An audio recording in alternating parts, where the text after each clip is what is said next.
So if you could be here around 9, that would be great. Okay?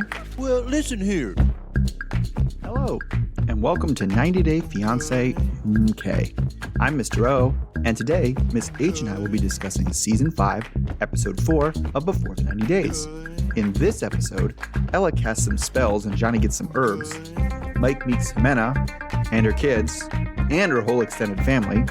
Memphis and Hamza get caught violating the sleeping arrangements. Gino and Jasmine discuss whether his ex is stupid. Kim chaperones Usman's not date with Rosary. And Elijah is there to put a damper on whatever it is Caleb wants.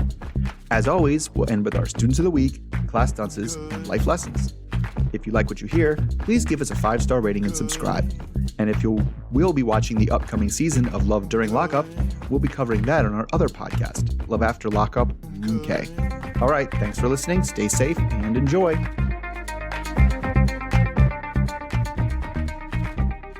Hello, Mr. O.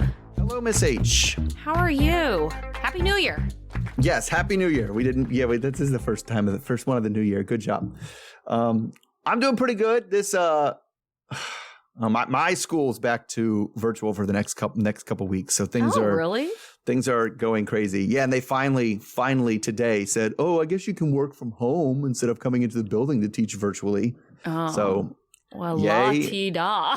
Yeah, very fancy, but I mean, it doesn't matter when we go back. I know we're just going to get slammed with cases and absences and covering classes and things like that too. So okay, well, I will tell you that I was out yesterday, and it was planned because I was on my way back and fully intended on being back for Monday, but it ends up that I hit a snag with testing timing, so there's no way I was going to be back. So I had a sub all lined up, and then I was super pissed because that sub basically showed up, great.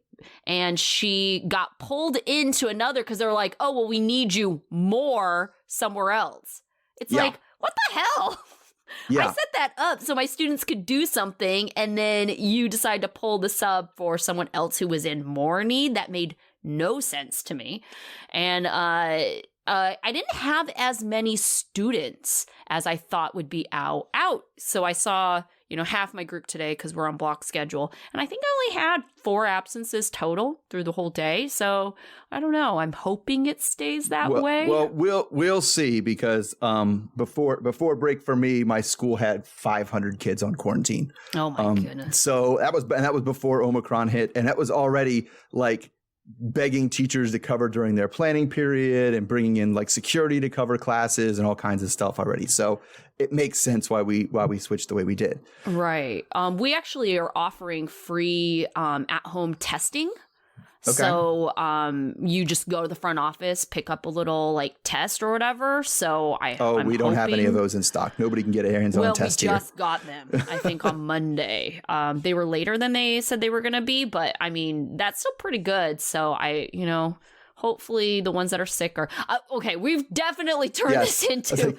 Do you know who doesn't care about COVID and coronavirus? And it's this show at all. Yeah. Oh my goodness. Oh, actually, no, there are some people on this show that care about COVID, and that's Ella and Johnny. Okay, that's right. All right, so let's start with Ella and Johnny then. So Ella, we see her, she's back, and this time instead of fighting with a dummy, she's having a witchcraft ceremony to make their upcoming meeting with Johnny go well. There's a lot of talk about manifesting stuff and Mother Moon. Ella tells us that she has been Wiccan for about a year, but had dabbled in it since college. Her coven is called the Sacred Journey, and it feels like a productive way to live her life. I'm actually not going to go on her religion too much, whatever works for you. But they do some spells and make a potion for it to all work out. And then we switch to Jinan, China, where we meet Johnny, who is donning a full hazmat suit. It wasn't even like a hazmat suit. It was it was a clean room suit. Anyways, a clean room suit with a KN95 and a clear face shield, which is what he was going to wear on the plane to stay away from COVID. So he wants to stay healthy, but obviously his biggest health concern right now, at least obvious to him, is with his girlfriend, or more specifically, her weight. He visits a traditional a doctor of traditional Chinese medicine, which is probably not like Western medicine because we'll see, to help find a solution to the problem. He says that he loves Ella's face and her personality and that he's her number one Asian man, but like her belly is big and she'll be more beautiful and healthy with less weight. The doctor asks about her diet, and then they just say a whole bunch of stereotypes about American stuff, like they only eat meat and chocolate, and they binge eat. If their average meal would be like, make us throw up, things like that. And it's like, it's obesity caused by eating too much. Either way, Johnny wants to see if there are any like herbs or something he can bring. So of course she gives him a prescription and he's off. While he's getting the prescription filled, Johnny tells us about how American women are sexy and very independent, but they're also fat. Anyway, he recognizes that things are going to be very difficult for him in Idaho, and he's mostly worried about doing ranch work. He wants to be a cowboy, so it's not all that bad. Then he goes to eat with some friends. He tells his friend that he and Ella have a sparkle. I think that was just supposed to be a spark. Spark, yeah. And then the fattest friend starts giving him a hard time about her weight. I know, right? Always the fat ones. To be fair, he does like come back at her, come back at him and be like, this dude's fat. What is he talking about? So anyway, he has his whole plan. He has to go quarantine in Singapore for 2 weeks before traveling to the States. So he has quit his job at an electrical car manufacturer. And, the friend gives him lots of questions about why he's doing this. And, he tells us that he's 35 now and he's really running out of time to get married again. And he plans on proposing to Ella on this trip. So next we see Ella waking up early to get in a video chat with Johnny because of the time difference, but she needs help from her dog and her clearly sleeping roommate, Sonia, to dress up like sexy Naruto for Johnny, which involves a big blonde wig. So she looks to be hoping that Johnny will be turned on by the whole thing. But he says that it reminds him more of Sailor Moon than Naruto, which I got to give him was pretty fair. Yeah. He says the word like sexy like 1,000 times. So he hopes that they can do cosplay together, both in and out of the bedroom. They move on from the sexy talk and start talking about how Johnny will adopt a ranch life. He says that it'll be a small part of their life, but actually Ella corrects him and says it's actually going to be a big part of his life. And he's like, that's okay. I liked the zoo when I was a kid. Yeah. So, because it's the same thing, right? Ranch, zoo, looking at animals. That's it. Maybe you should watch Yellowstone. She asks when he's going to be in the States. Well, that's a completely different, that's just rich people ranches. That's different. When they're going to be back in the States, and says he should get his visa result in the week, but COVID is going to make getting there a huge problem, which is going to be getting back is what he's mostly worried about, getting back into China after spending time in the States. And that's going to be hard because, his son is there. All right. So how do you think Johnny is going to react when Ella definitely will not lose any weight? Oh gosh, this is gonna be like a Nickel and and Asin, yeah, Asin situation. Yeah, almost there, lazy, right? Mm-hmm. Yeah, I don't know. It seems like he's kind of desperate. And what I find very interesting about this particular scenario, which we don't really see a lot of on this show, is we see a lot of people who are, dating for people from another country because they claim that there's no one left that they could possibly date. No one in China. No one of the 2 billion people in China. None of them are for him. Okay, but I was going to say that's actually much more of an issue in Asia and specifically China, because the amount of men very much outnumber the number of women in China. And so it's one of those things where it is much harder for men in Asia to date women that are close to them. I mean, that's just, they've done some really interesting papers and things on like kind of that effect of the one child law. Policy. Yeah, which has kind of led to this. So, I mean, he's not wrong in that, there's limited opportunity or more limited opportunities than, say, someone who lives in a more gender balanced sure. Where there's more of a single pool of people. But at the same time, I was very much rubbed the wrong way. So, full disclosure, since I was gone last week, I did not see last week's episode. I kind of listened to the podcast and jumped in on this week's episode just because of time. You know, I got back too late to watch both. So I did not see that episode. So I'm just saying this based on this last episode. Johnny making some real poor life decisions already. Like, I don't know if they revealed in the first episode that he had a child. Yes, and they did. that in the preview, that. they say that he's supporting his parents and his kids as the primary breadwinner. And it's like, you have that family situation and you're going to abandon them, quit your job, move away for 3 months. How is this family going to survive without you? I just thought it was incredibly selfish. He knows he's not staying for 3 months. He knows he can't get a job in the U.S. Right. Right. And, you know, and that's why his son is living. They said that in this episode, why his son is living in with his parents is because he's working in Shanghai. Right. Right. Which is decently far away. Now, the Chinese geography and cities always like throw me off because I had to look up, you know, I look at the city in China, Jinan, I have to look it up. It's bigger than L.A. Yeah. Like, well, at the same time, I feel like most cities over there are probably bigger than LA. They are. It's just, I'm saying in China, it's weirdly specific about like, you know, you hear about, and it's totally our Eurocentric view, right? Mm-hmm. You've heard of European cities that have like 500,000 people and you have not heard of Chinese cities that have like 13 million people in them. It's crazy. Right. Yeah. But I mean, so it is a questionable thing he's doing. I mean, unless he's just sure he's going to be able to get this job back, and it just ends up being like well, if you get fired for not being here, then we can't hire you back. But if you quit first and then come back and get the job, it might be waiting for you when you get back. Right. I also wonder a little bit if Ella's going to be paying him under the table for doing these ranch chores.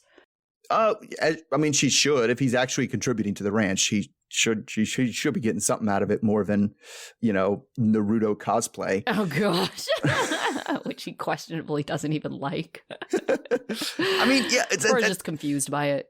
Yeah, it's one that's definitely Naruto is an aiming younger anime. It's not like one of those like mature like adult with like animes. The boobs out. Like, yeah.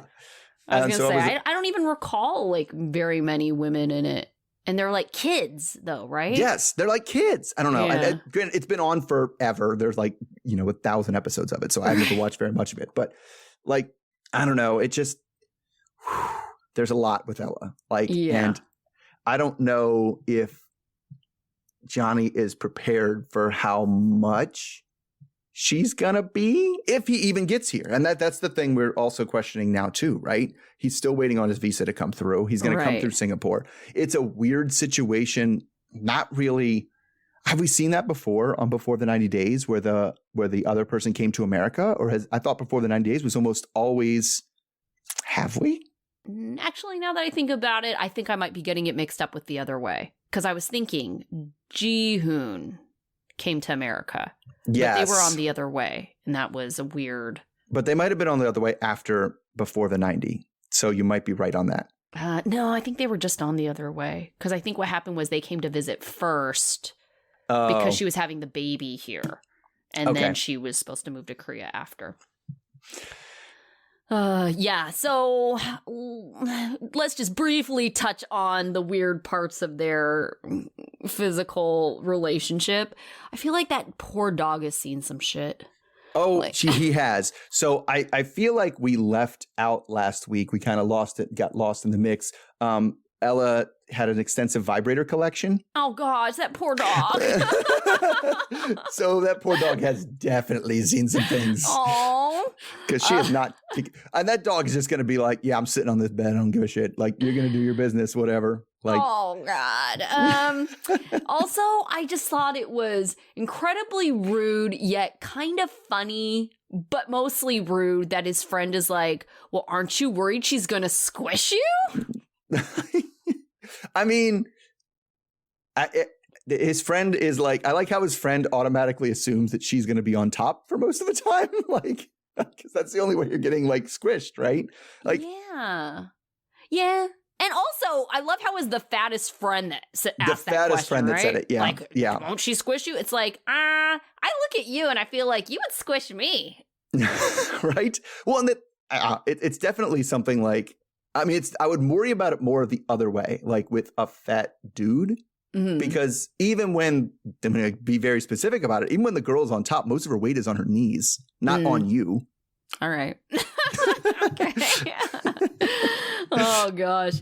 So it was hilarious to me when I saw him suiting up in his little whatever COVID suit, because last year there was 2 people on my flight that had those suits on, and I just thought it was like a little bit of overkill. And then my friend just texted me yesterday the same thing that was on his flight. He was in Asia, and I would think he was flying to Dubai, and he was just like, oh my gosh, look at these idiots. And it's just like, it's overkill, because I feel like you can obtain the same amount of safety without the suits. Yes. Well, I mean, what do the suits, and like I said, those are clean suits. Yes. Those are when you're working like in a scientific laboratory and you're working on like, in a clean room with like delicate electronics. They can't get any dust on. That's what you wear for those. Mm-hmm. Like that wasn't necessarily, it's not necessarily it's not a hazmat suit. It's not a anti-bio, whatever. And it doesn't seal anything in. That's what I find ridiculous. It's like, do you really think you're going to get COVID just because your arm comes into contact with something COVID-like? Exactly. And it's like, for a known respiratory airborne virus. Right. Like, it doesn't transmit on surfaces. You're not going to get it because it's on your arm. Right? So yes. But he didn't. Now, to be fair, they probably filmed this right at the peak of COVID last year. Okay. Right? That's probably when they filmed this. That's probably when he was getting ready to take his plane trip. And I mean, at some point, I'm just looking at what, the numbers are in other countries and what they are here. And it's like, maybe overkill would have been a little bit better. Like, yeah, I was going to say it has blown up here. So I was gone for 2 weeks, and, I checked my Facebook feed, and then even my sister, like her whole family, including my sister, they're all vaccinated and boosted, and they got it.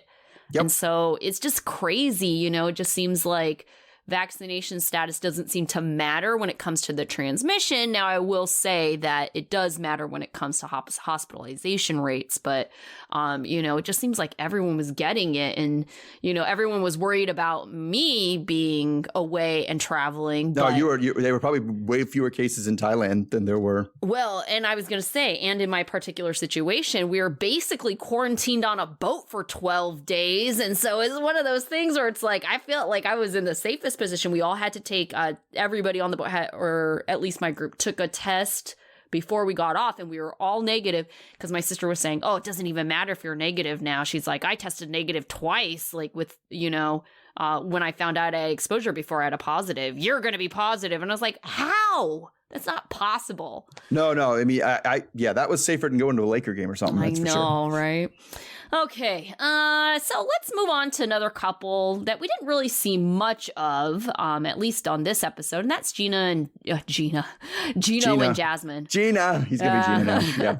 It's the morning after, and so where we had left off, it was a did he or didn't he take off his hat, and Gino is wearing his hat the morning after.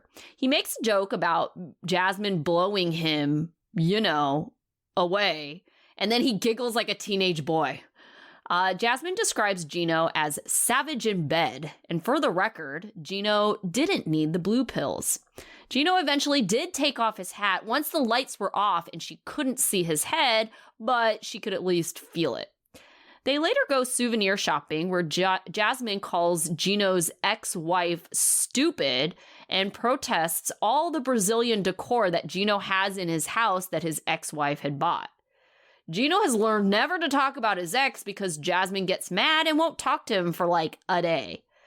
But then Gino teases a secret about being friends with an ex. All right, so do you think Gino's relationship with his ex is inappropriate, or that Jasmine is just that crazy? Well, okay, so I think Jasmine's just that crazy. Mm-hmm. We don't know the details of his ex, though. Right. Because it was implied that it's not his ex-wife. Right. It's like an ex-girlfriend, right? Sure. Which can definitely has a sliding scale on what is appropriate and what is not, right? It's somebody I dated for a little while 10 years ago, and she's married to somebody else now. Okay, like that more appropriate than, oh, this is somebody I broke up with 6 weeks ago and we dated for 5 years and like she's still trying to hook up with me, then no, it's not appropriate to be friends with them, right? Okay, but even a sliding then, scale. I doubt that that's what's happening because as Gino has said, and if we are to believe him, it's been 7 years since he's had sex or been in a relationship. So if he had an ex that was actively pursuing him, it seems like he would kind of be on board with that, at least for like a hookup maybe or something in the meantime of these 7 years of loneliness as he's, leading us to believe. That's true. Yeah. I mean, so you're thinking it has to predate then the ex-wife because he said that, right? I haven't been with the woman since my divorce or whatever. Right. Oh, I'm sorry. His stupid ex-wife. Oh, God. Because she's stupid. She's stupid. I mean, honestly, I actually appreciated that he didn't necessarily like play her up like I think it was a very healthy balance of like, she's not stupid, and that's it. So she was like, she's not stupid. And she's like, you're beautiful ex-wife. He's like, no, just my ex-wife. Like that. There doesn't need to be an adjective. She's not there. anything more. She's not anything less. She's just not, she's just not stupid. And I thought that was very fair of him. But of course, Jasmine is unreasonable. So it doesn't matter how fair he is about it. No. I mean, I don't know. I feel like that is to me on the other side, that's a red flag. If you're just like, if you're like, all my exes are total bitches and they're crazy and nobody likes them. I'm like, oh, wait, is it all of them? Like, I feel like there's a common theme here and it's not that they're all bitches. It's that you dated them all. Right. Yeah. And so, I'm with that. But I do empathize with her. I forgot the Brazilian thing that his wife and his ex is from Brazil. I do empathize with being like, I don't want to go to your house and see all this Brazil stuff, knowing that was literally all from your ex-wife. Right? I totally get that. But, she's unreasonable and there's better ways to bring that up than is like stupid ex-wife with stupid things. Take this magnet. It says Panama on it. Yeah, it is weird too. It's like, okay, so you're going to Panama out his house and that's the way of like, cleansing it. Wallpaper the word Panama over the word Brazil on everything. That's going to fix it. Right. Yeah. Why don't you just sage the place? I feel like that's probably easier. Oh, no. I can't even. Honestly, she seems like the kind of person who would stay there for a little bit, be like, nope, this place reminds me too much of your ex-wife. We need a new house. Let's move. Gosh. We need to go somewhere else. I believe it too. Yeah. She's like, too many memories here. Too many memories. Got a new house. Yeah, that bedroom, same bedroom you have sex with me, you had sex with her? Nope, I can't do it. Oh, gosh, yeah. Yeah, I mean, so it's just, we obviously, it seems like they're really going to get a kick out of asking him super personal bedroom stuff just to get him to laugh. Oh, gosh, his laugh. Oh, and they're going to keep doing that. They're going to keep doing the, how was he? Oh, what did you do in the bedroom? He's just going to be... Oh, no, but I think he knew that what he had said was dirty sounding, and that's why he couldn't stop laughing. Yes, it was. Yeah, he did have a double entendre in there. What did he say? He said, she blew me away. She blew me away. He blew me away. Oh, she really blew me I know what away. I just said. Oh, goodness, Gino. Oh, man. But he's like a 14-year-old boy when it comes to jokes. He is. All right, so... let's go to, I don't know, somebody else who kind of acts like a 14-year-old boy, and that's with Memphis and Hamza. Yeah. So we begin with Hamza and Memphis leaving the airport. He's really stretching his English, asking about how she likes Tunisia, but can't answer much when she keeps asking, like, how are we getting home? Are we taking a cab? What are we doing? He's like, get in car. The whole language thing is immediately more difficult than either of them imagined it would be. But he guides her and corrals her into his friend's car, and they're off for home, which is apparently 2 hours away, giving her plenty of time to complain about how his phone wallpaper is his picture of himself instead of a picture of her. Of course he doesn't understand. Which she doesn't understand. She's like, that's you. And he's like, yes, it is me. And she's like, but it's on your phone at me. And he's like, my phone is very confusing. Big boobies. Anyway, she claims that this hurts her self-esteem, which is due to a lot of baggage she carries from a past relationship where it just sounds like the guy never wanted to have sex with her. So he tries to solve the problem with a one-sided kiss, like he totally kisses the side of her mouth and she's not like into it, and talking about and that doesn't really work. Also talking about her boobies. which naturally takes the conversation to sexy time. And the sexy time conversation is a good opportunity to tell her about the room situation, which, to his credit, he does take that opportunity, even though she immediately calls him out for being a liar. Memphis thinks this is a really big problem because she wants to test drive this car before marrying it in 2 weeks, and especially due to that past boyfriend he had where intimacy was a problem. So they ride in silence in each other's arms for a while, and she's still kind of mad about the room situation and very nervous about meeting the family because she's a single mom with 2 baby daddies, and she doesn't know how that's going to go over with his family. So they get there and they climb and climb and climb and climb many stairs. So when the door opens, Memphis is just completely out of breath. So Raiwa, his sister, opens the door and comes and gives her a big hug, and Hyatt, when she comes in, does the kind of the side hug thing. But then they sit in silence because the language barrier hits again.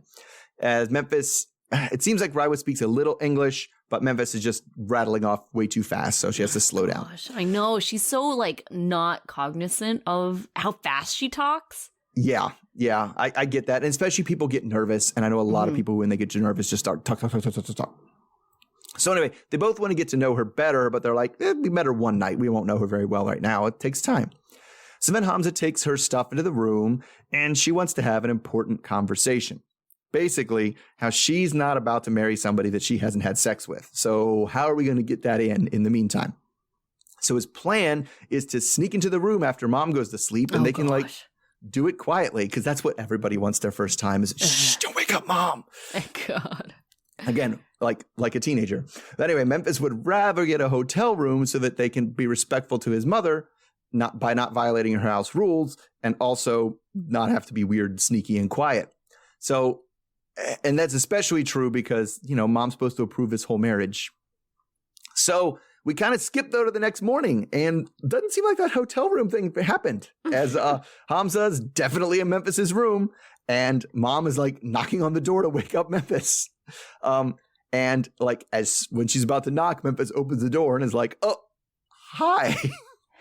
So Memphis thinks, oh, fucking shit, because it's there. And Hyatt then walks into the room, sees Hamza, who clearly was asleep, and then just says, okay, and then leaves and goes to pace into the kitchen.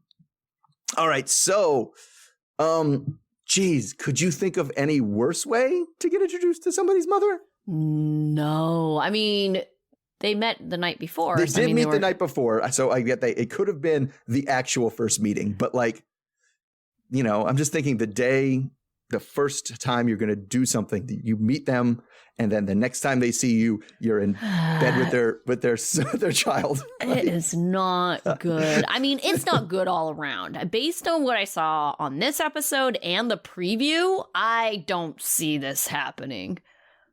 I don't see them getting married, at least on this trip, like Memphis had originally planned. Yeah. I mean, they might try make it work a little bit longer, but I mean, they really don't have anything holding their relationship together except for sex or the potential of sex. And I think there's that kind of mystery, right? Like that anticipation and getting excited about and the fantasy of it. Because clearly they don't have any kind of communication going on. And what kills me is how many of these couples or the individuals who are like, I didn't know not knowing the other language would be this hard. It's it really makes me feel like maybe they're not well traveled and maybe they haven't been in a situation where everybody speaks one language and you don't speak their language, because it's incredibly frustrating. If you go to a country where you don't know the language and you're trying to even do simple things like order something off of a menu, there's a lot of gesturing and, sometimes you're bold enough to try attempt to say what it is, what you think it is, but sometimes you're just embarrassed about it too. And so you just don't even try. And so it's that whole frustration of that language barrier. I mean, that's your relationship. And that just seems why would you intentionally choose that? It does. And I guess my thing is just, and it's not even that hard to kind of prep yourself to get to the mindset. It's just she was going to Tunisia. Put something on the TV in Arabic and turn off the subtitles. Yeah. That's life. Good. Go. Like that's what it's going to be like. Right. And it's not that hard to like be like, oh wow, this is nutso, right? This is crazy. And especially when you're going with nobody who can translate for you, nobody can. And it's fine, and people like the adventure. And I'm not saying there are people who don't like that experience, but you're not trying to build a relationship off of that, right? And it's just crazy that she thought she could. I have a friend, and he lived in Japan for a very long time. And I would say that his Japanese was pretty functional. Like, and I'm not saying he, was bad at it or anything. I mean, he lived there for, I think, like 6 years. So, I mean, he was pretty good. When I went out to visit, we were able to get around. He, fluent, conversationally.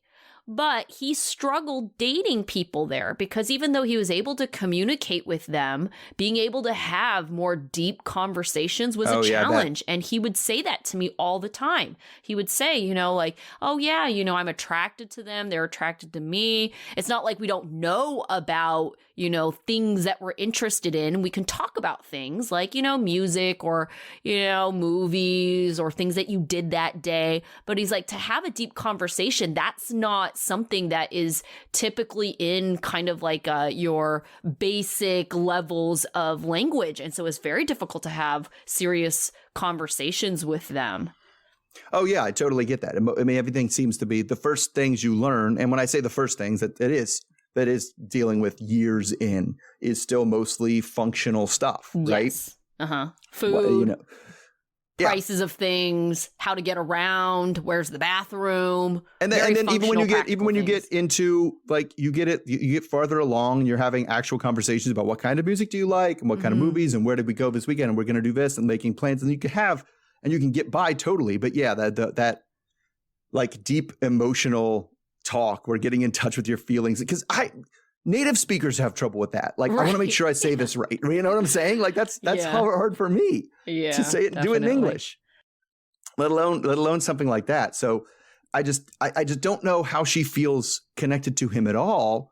And then, you're right. Besides the fact that he's attractive, and then, we saw in the preview that didn't go as well as she had hoped. Right. So, that's why I kind of feel like this is doomed to failure, because it's like if you're basically hinging your entire relationship on this mind-blowing, life-changing sex you're going to have, and then you have it and it's less than what you had expected it to be, it's like you can't fall back on things like a good personality, like Johnny says of Ella, right. So it's kind of like, you are her number one African man. I thought that was also weird when Johnny's or Ella said that about Johnny, because it's like, do you have other Asian men that are like lined up in some weird way, and Johnny just happens to be number one? Well, and then we didn't even get last week into her whole weird thing about like grouping Asia as like a single monoculture. Like, I'm into Asia, like that Indian guy,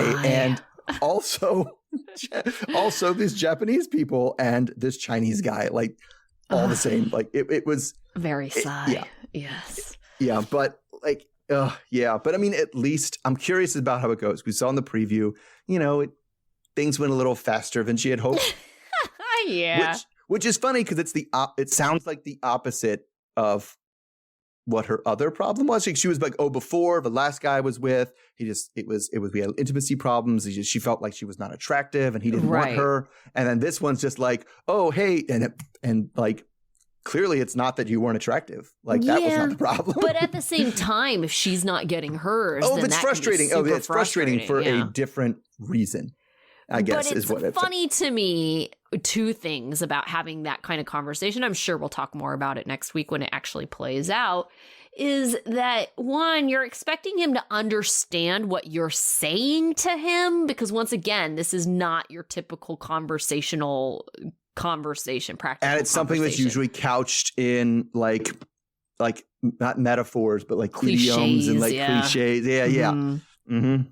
Yeah, so it's like that, and I don't know, I think that's pretty ballsy and bold to kind of be critical of someone after the first time. Yeah. The first time? No, I feel like everybody doesn't. I feel like most of the time you're like, well, it was the first time. Let's see what happens. Right. Like that, you get a mulligan on that one, and then we'll see how things go down the line. Yeah. So I don't know. It just seems like if she's so quick to be critical about something that I think most people are like, kind of like, I don't know. I don't want to say embarrassed, but maybe more hesitant.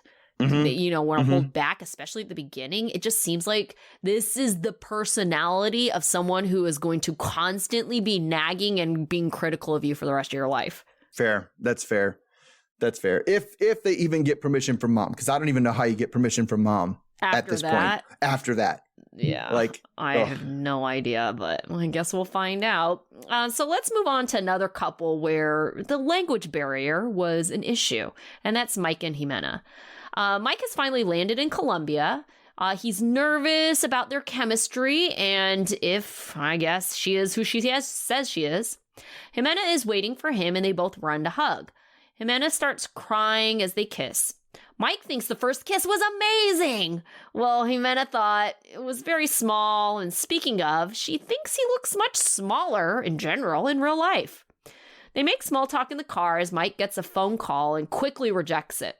Ximena asks who it is, and Mike says his dad, and Ximena asks why he rejected the call, and he keeps responding with, I love you. I'm assuming he didn't understand what she was asking, if I was to give him the benefit of the doubt. Yeah. Yeah.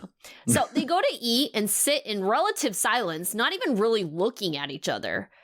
Ximena is noting how awkward this is and starts to ask him questions. Mike finally busts out the translator. It's the egg. The infamous, terrible translating egg is back. Yes, they purposely gave him the same egg, right? That was on purpose. Yeah. But it's kind of struggling. I think the egg came later. First was the phone, but it was struggling because of lack of internet. Yeah, no service, right? Yeah. So later, Mike goes to meet Ximena's parents, her brother, her sister-in-law, her sister, and her two sons, Harold and Juan. Mike tries to use the translator egg, but it's already making funny mistakes. The only thing he seems to know how to say is he's happy.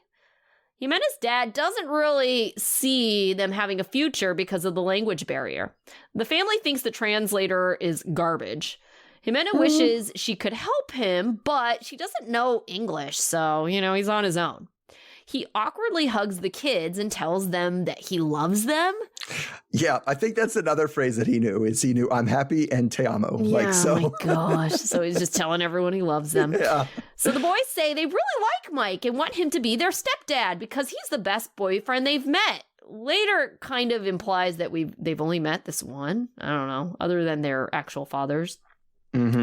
Mike is hanging out with the family and he seems to be making a good impression on the kids, but he's starting to get tired. The boys typically sleep in the bed with Ximena, but getting the boys to sleep in their own beds is proving to be difficult as there is a lot of protest behavior happening. Ximena was expecting sex and she says, as long as it's good, everything will be okay. All right. I heard on the podcast and other podcasts out there that just Ximena straight up scamming on the last episode, right? But I told you I hadn't seen that episode. Right. So having not seen the previous episode, it didn't seem all that scammy to me. But so, based on this episode, do you still think Ximena be scamming? Yeah. I mean, I think she's a good scammer. And so I think this is definitely the cut we get where it's like, maybe not. But like, okay. So, and it was a bit cut because last week, like the biggest thing was she walked into the apartment was like, so I have one baby daddy with this guy, another baby daddy of my 3-year-old who's in prison, who I got pregnant from after he was in prison because that sounded really hot. And by the way, here's my apartment. Let me point to all of you things Mike has bought for here. Like it was it was like, oh, like it definitely tried to make it sound like she was still with the guy who was in prison. Yeah, I heard you all talking about that. I mean, I saw the preview where she was pointing out all the stuff and Mike got me this and Mike got me this and this and this. So, I mean, obviously this time it's there, but how are you going to keep the scam going? You're not going to keep the scam going by not giving him anything, right? But just pretending like, oh, you're nothing. The fact that the whole family is there. Yes, that was the part that I was kind of like, ooh, why would you introduce your whole family? But I mean, Nicole met Azin and his whole family, and they claimed to love Nicole. And I thought that was a whole bizarre situation. It is. But I also could see like, hey, you're going to have to meet all my family so they can start asking you for money too. Like, you got to know who they are. Interesting. That's, yeah, good theory there. So that could be it. Like, Ximena has a lot of tattoos, like all over the place. She does. She got them swirling around her belly button. Yep. She definitely looks like she would have a prison boyfriend. Like, she seems like a little rough around the edges a little bit, right? Yeah. Someone who would be into that. And so it just seems to me like, how do you go from the girl who likes bad boys to Mike? You know, it's like, I think she said like something like he has a sweet face. Like that was like his redeeming quality. It's kind of like, do you even like sweet faces? That didn't seem like sweet faces. Well, and I also think she was into like big burly, which I could see like firemen. Okay. All right. Not Mike, but most firemen, when you have that stereotype of firemen, you go, okay. But I think she's taller than him. I couldn't see if she was wearing heels. She was probably wearing heels. Because, the couple of times where they were like standing next to each other in the interview, so it was really just waist up. I was like, oh, she's taller than him, but I couldn't tell if she was wearing shoes. Yeah, she didn't seem to be ready for that, which does that mean she didn't ask about his height, or he lied about his height, or she didn't know what it meant in feet, and she was like, I know this in meters. That's exactly what I was going to say, because I think sometimes people will put their height in centimeters. Is it centimeters? Yeah, so it ends up being some really large kind of number. And so when a guy puts that on, because I've seen it on dating apps where they'll be like, I'm 185 centimeters. It's like, that sounds really tall, but I have no idea. That could be 5'1" for all I know. I think 185 is right about 6 feet. But I'm sure in Colombia they use centimeters for height. I'm sure if you said, I'm 5'7", they'd be like, I don't know what that means. Yeah. Okay. And Ximena does not look like the type of person who is going to be looking that up on some unit converter. Yes. But she does seem like a kind of person that would be like, what's that in centimeters? You tell me. Yeah, I don't know. So, it was... I want to say it was cute with the kids. I mean, it was super cute how the kid wanted to sleep in his fireman outfit. Yes. But I thought it was awkward. I mean, quite honestly, if that were to happen, if I had kids and my new partner came in and first thing he said, I love you. I don't know. I think for me also, just in general, as someone who is admittedly not incredibly demonstrative with my feelings all the time, especially when I'm kind of like, when it's like new, it's like, I feel weird about I love you so soon because they seem really empty to me. Like it's not, like it doesn't have meaning. It's just something you say. Like I'm supposed to love you because you're my partner's kids. So I'm going to say I love you, but it's not because you know them enough to like really have developed that relationship to love them. And so it just seems really empty. Yeah. Oh, no, that thing that you said when I was like, maybe he said that because that's literally one of the 3 things in Spanish he knows how to say. And they were like all over him. Right. But it does. It's like it's a conversation we've had before. How can you love me? You don't know me. Right. Like that doesn't make any sense. Yeah. Right. But they also both seem like very desperate for any kind of attention, right? I was shocked when they were like, I love Mike. I want him to be my stepdad. I was like, based on what? He hadn't even given you the gifts yet. But I think like they knew the toys were coming. Right. The interview was happening after they got the toys. Because I was like, what has he done so far that you're like, hello, daddy? It's like, why? Yeah. So, so then the question is that, because that's always the question that comes up before the 90 days is when they're going to do it, right? Mm-hmm. And like, that is tough. If she sleeps with both of those kids every day, every night, that kid is not going to like sleep through the night. He's going to end up in that bed. Yeah. Like they had it at the end. It was like, oh, here we go. Lights out, crying, light back on. Yeah, I And have so no I idea. wonder if it's I wouldn't say an excuse, but like, I mean, I get the impression that Mike is probably pretty nervous about making things happen. I think so too. I don't see him making the first move. Yeah, so he's not going to be like, whoa, can we have the kid in bed? I hope he'd be like, oh, well, kid's in bed. I think so too. All right. So that leaves me with Kim and Usman. All right. So Kim is starting out the morning with an ice bath for her swollen ankles because Usman is not going to want to get with someone whose boobs and butt are smaller than her ankles. We saw last episode that she hasn't yet secured the bag, but she's hoping to get some more time alone after a team meeting this morning. So the team meeting, of course, is with Badmus and Slam T, who Usman reassures that, he didn't stay, she gave me a computer and a video game and we moved on. So they tell Usman that they have an opportunity today before the video shoot begins to meet with a Tanzanian artist, Rosary. He agrees without hesitation, and then we see some of Rosary's music video too, going for that kind of bad girl rapper Megan Thee Stallion type thing, but she's much smaller. Anyway, then Kimberly gets there and immediately things get awkward. So there's a 4-sided table, and instead of sitting at the empty side, she does that thing where she pulls her chair over to where Usman's sitting and sits next to him, which I thought was weird. And then immediately starts bickering with the other guys over whether or not she said Soulja Boy yet when she met him, or if she only said Usman. Anyway, Slam T is worried that the paparazzi is going to see him holding hands with another old lady. And then Usman tells her about the meeting with Rosary, which he says is definitely not a date, but a business meeting. So he offers to let her tag along, and then I got really confused about what happened here. Because at first she said, no, don't worry about it. It's your business. Go yourself. But then Slam T had a big sigh, so then Kim was like, well, what's that about? Why did you sigh? And then after that, it ends up that now she's going to this meeting. So anyway, she thinks the whole thing is set up by the friends as a way to attract him to somebody, get him set up with somebody more attractive and push her out. So then we skip to the meeting. Kim and Usman get there and they have a chat at the table before Rosa gets there. She doesn't know why they're spending their limited alone time meeting with another woman, but while waiting, Kim starts freaking out about whether she should actually be there, and then they sit in awkward silence for a while.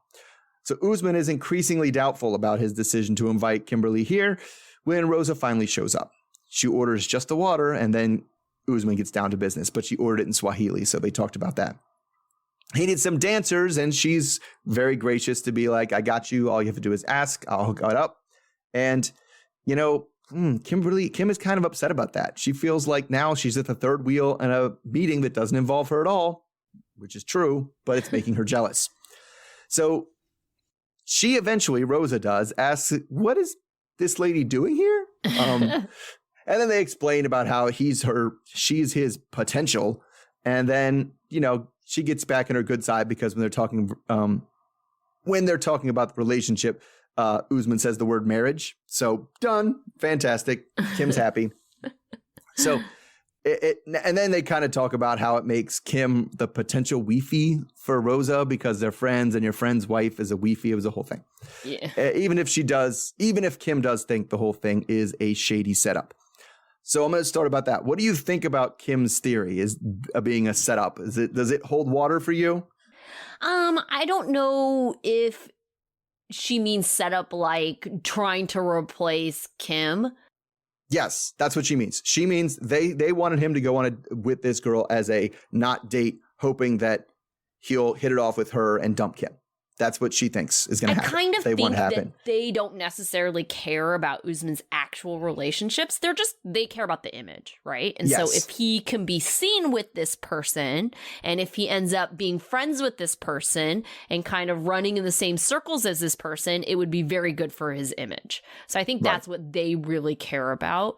And I think for them, bonus if he actually hits it off with her and starts dating her, because they made it pretty clear that Kim Bali is bad for his image. And I don't even get what's going on. I just kind of felt like he was like, oh, she bought me stuff, so I guess things are going good. It's like, is that the measure of your relationship? How much shit you get? Yeah, well, I mean, she must be happy if she's buying me stuff, right?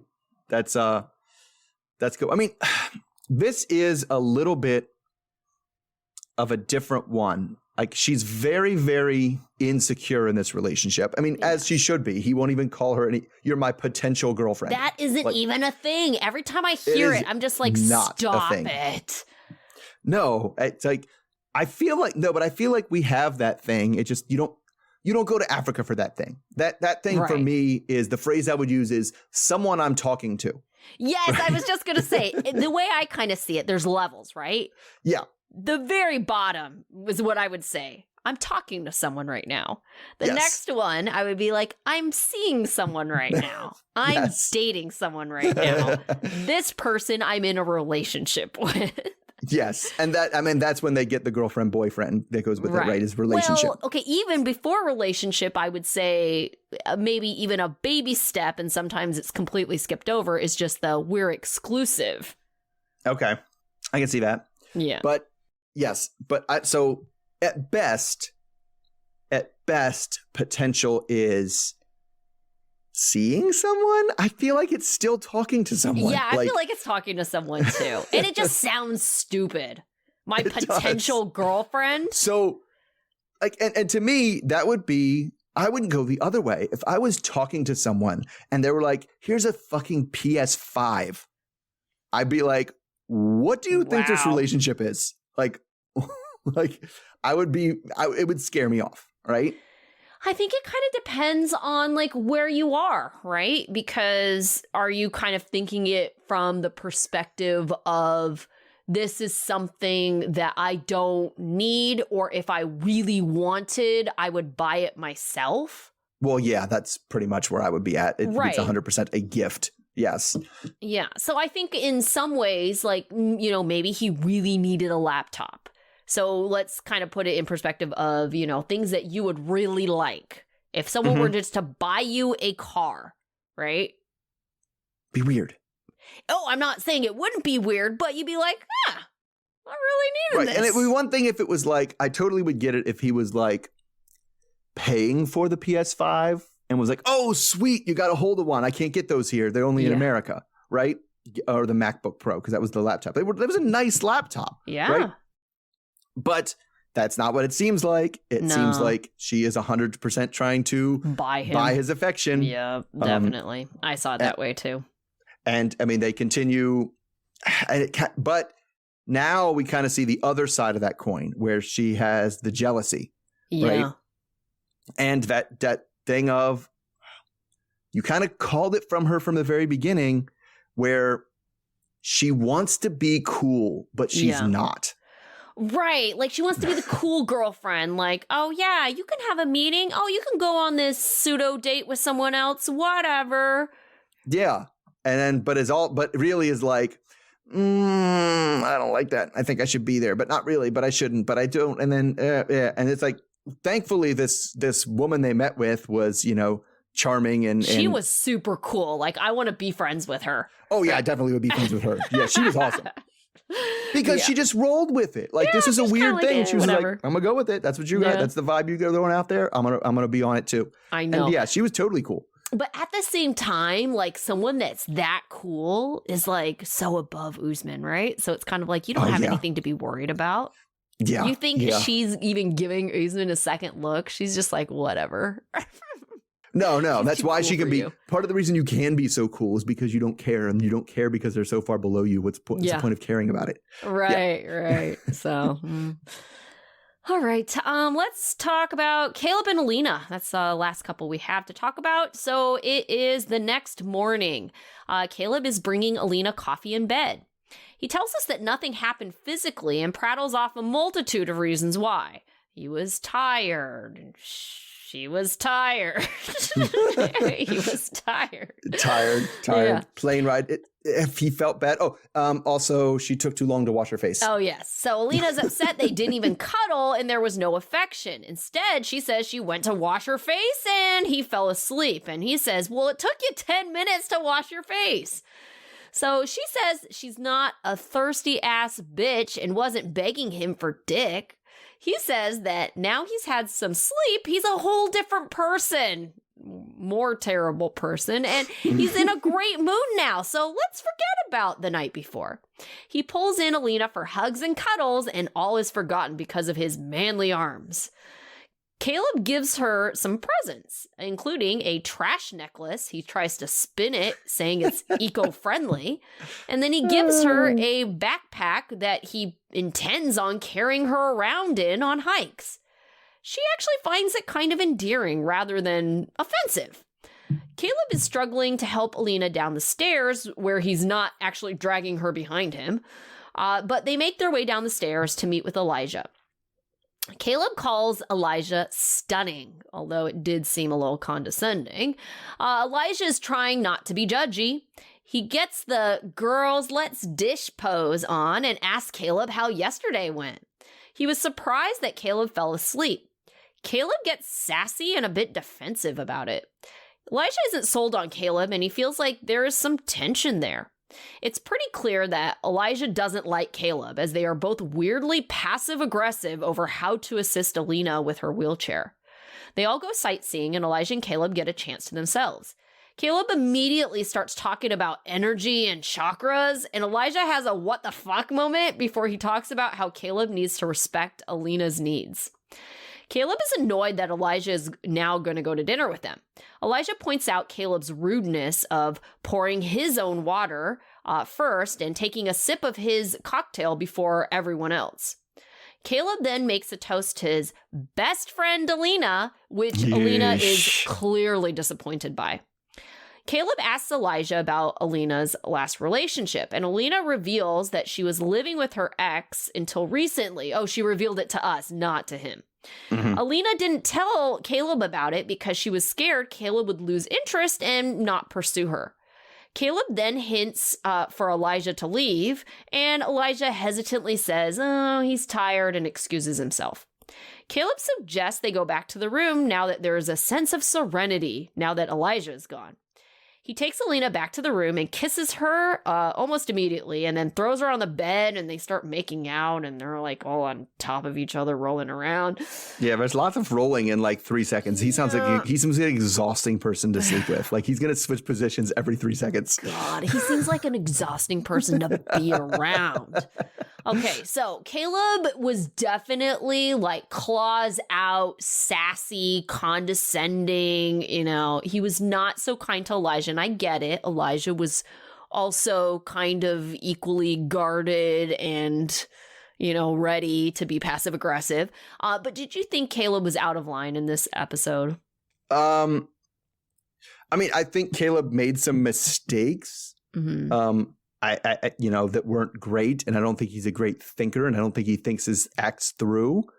But I don't think anything he specifically said or did to Elijah was out of line, to be honest. Actually, I thought Elijah was out of line from the cut, like from the get down. Like, well, because there was no good answer to basically him coming down and being like, "Well, did you fuck?" Right? Because it was either yes, in which case, oh, so you're a slut person, or no, which is like, well, then what's wrong with her? You don't like her very much. Like he's trapping her from the beginning, and then he does. And perhaps this is just me because I'm personally triggered by this. I hate when people go on and on and on about like random bits of politeness that they more or less made up in their head, and they get mad when I violate it. Mm-hmm. Oh my God, I can't believe you poured your water before you poured hers. It's like people who get upset, like people walking down the street, and they'll be like, "Oh my God, I can't believe that guy.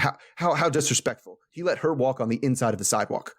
Like, what are you talking about? Like, you know, and like going after somebody for like things like that, or drinking before the toast, and like not just saying it. And I personally, it gets me because I always forget the one where people expect you to like do the say good morning and have some small talk before getting down to like business. And I'm always just coming into somebody's office and be like, hey, so somebody, I got a call from so-and-so. It said blah, blah. They're like, oh, yeah. Well, good morning to you too. And I'm like, all right, good morning. I would admit I'm not the best at that, but I have learned in networking that you kind of have to be, right?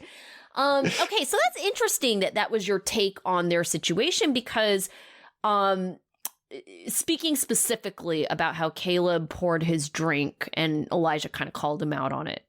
The way I interpreted that is that Elijah was basically trying to point out that Caleb doesn't kind of consider other people before himself. And that's just something that is going to be problematic if he's the one who's assisting Alina with things.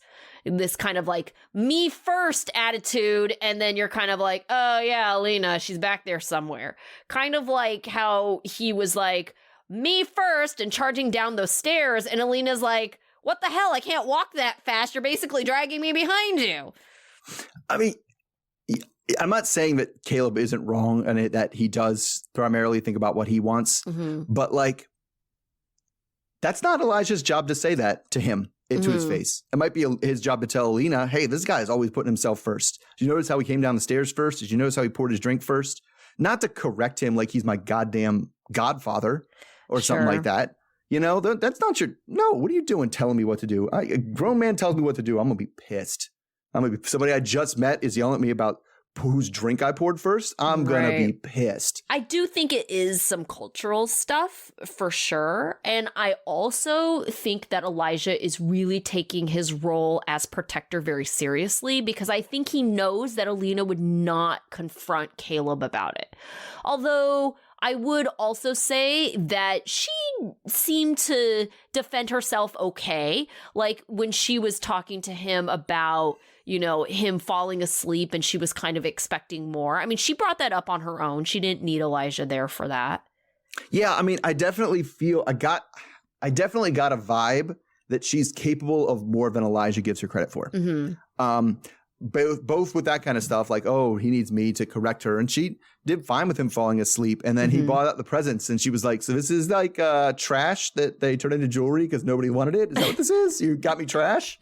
Right? Yeah. And she, you know, she's like, I'm not thirsty for dick. Like she was fine talking about it to him. Right. And then they went to the mosque and they were in the mosque and he was like, I'm going to go up these stairs. Oh, I know you can't go. Do you mind if I go up for a minute? And she was like, yes. And he was like, well, I can't believe you came up here without her. And he was like, she's a woman who makes her own decisions. And I asked her if she wanted to come up here and she said no, if I could come up here without her. And she said no. Like, so she's, you know what I'm saying? Like, it seems like he doesn't think Alina can even make her own decisions.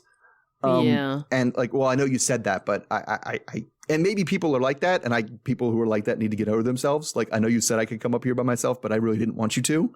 Like, that bothers me too. So I feel like she is better at looking out for herself, you know, emotionally and with what she wants than he might give her credit for as much as he needs to help her physically. Right. I think that's true. But at the same time, I think he's thinking more of it emotionally because I think we've all kind of seen that friend that is very well intentioned that makes poor relationship choices. And it's like, you know, if he thinks that she's vulnerable in other ways, that he might just feel like that extra need to have to protect her from herself and making bad decisions.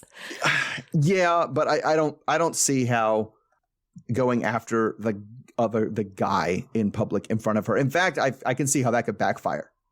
Right? If you try to do that and you try to come for the guy and point out his flaws and you misfire and you look like the asshole in their eyes, then they're not going to believe what you say and they're not going to see what they're trying to show them. It's just interesting because I definitely watched this and was Team Elijah. No, I definitely. I was not Team Caleb. Caleb's a dick. Like, don't get me wrong, right? Because there's a lot of things. And when he said my best friend, it's like, oh my God. Are you kidding me with that? Yeah. Like, and yeah, so a lot of some of that was going on, but yeah, no, I was like Elijah could have been taking mental notes and talking to Alina about it later, not calling him out right then, and not the first time you meet him. Yeah. Like because it just said is like Elijah was like it was like, hi, nice to meet you, I'm Caleb, and Elijah was like, we gonna fight. Like, you don't even know me, and you're already trying to fight me. Oh goodness. All right. So let's go ahead and move on. We have seen all the couples I think we have some more couples coming up that we haven't seen. There is another one, I think, but I don't know about them yet. They'll show up when they show up. I know. I'm not. Okay. So out of the group that we've seen this week, who was your student of the week? I mean, it was tough going, but I went with Mike. I did too. I mean, he didn't do anything wrong. He didn't. Yeah, he was good sport about it. It was a weird situation. Saying I love you to the kids was weird. That's weird, but it's not exactly bad. I don't know. Maybe. Yeah, and I mean, to be fair, I don't think that's the first time he's talked to the kids. I'm pretty sure they've talked like online and stuff. Well, let's hope. All right, how about your dunce? I'm with Kim. Okay. Just because like I said before, that thing where she's so obviously pretending to try to be the cool girlfriend. Right. But also the cool potential. Right. The cool potential. Right. But also the way she treats his friends. Yeah. It was like before she even met them, she's like, I don't like these guys. They're trying to break us up. Yeah. And then like in front of them acts a certain way when the friends are like, oh, yeah, we need to break him up with this girl. She's nuts. I can definitely see this going by the way of Angela, and all of a sudden, like, these are the goofballs. Yeah. Yeah, I can see it. All right. My dunce was Memphis. Like, what was she doing trying to pick a fight with Hamza in the car over the phone, like, almost immediately? And it was over something so stupid. It was because it wasn't like it was some other woman on his wallpaper. It was himself, which if I saw Hamza and said, what's on that guy's phone wallpaper? And I was like, him without a shirt on. That's guaranteed. That's what it is. But at the same time, it's kind of like, yes, you could guess that. And I would be like, douche. I would think it says more something about you other than to be mad that you're not on it, I guess. Yes. Yeah. That primarily it was a good start, but I didn't want to say primarily because then the insistence on having sex before, it's just, I don't know. It just seems like you can't necessarily insist that when you're the one who's pushing for the marriage. I don't think he's pushing for the marriage, you know? And so you're like demanding these things to happen for the thing that you're demanding. Yeah, I didn't really put that part together because I was totally like, yes, I would also not marry someone that I never slept with. Mm-hmm. That would be off the table. But I wouldn't also say, hi, nice to meet you. We're getting married in 2 weeks and we need to sleep together tonight. Right. Let's do it in your mom's house. So that is a lot much. Yes. Right. So I don't know. She just seems to be super demanding, and I just can see this blowing up in her face and everybody's face, really. Like, I've demanded all these things and it has not lived up to my expectations. I'm done. Right. But I think you're right. I think she's also overplaying her hand. Well, we can't get married if this X, Y, and Z. And he's going to be like, okay.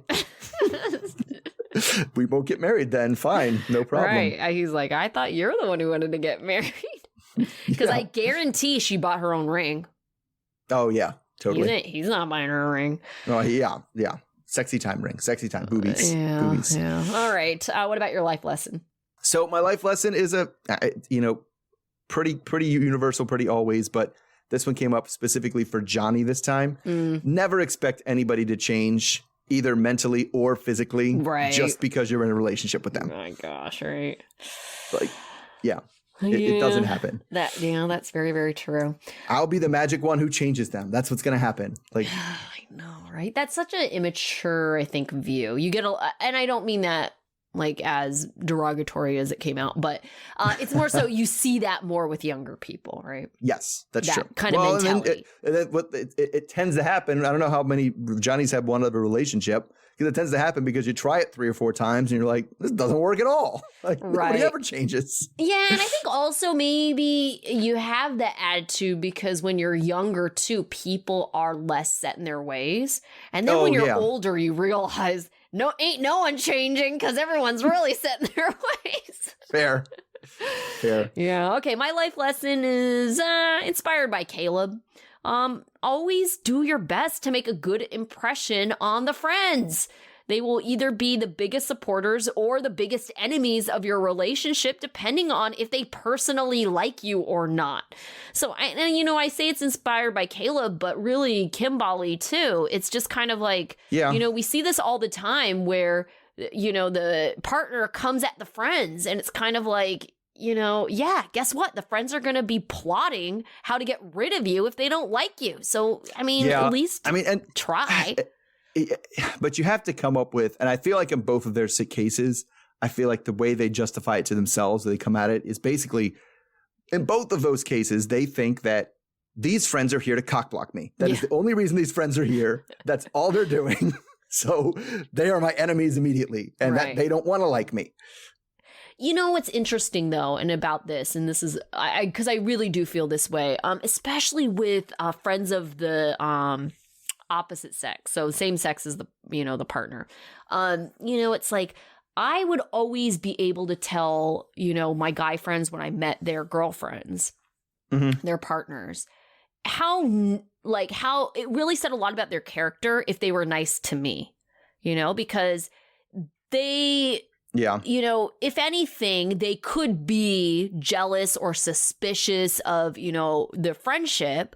But if they were nice to me, it was because they were genuinely a nice person, you know? And so I would definitely report back to my friends, like, yeah, this person wasn't very nice to me. And I think it really said more about that than if they were nice to, in my case, their guy friends. Because in their, if they're being nice to the guy friends, it's like, well, who knows? She might be interested in them, So yeah, she's going to be nice to them. You're trying to flirt with the guy friends, but there's no reason for you to try win me over other than you care about your partner or you're actually just a nice person that likes getting along with people. Right.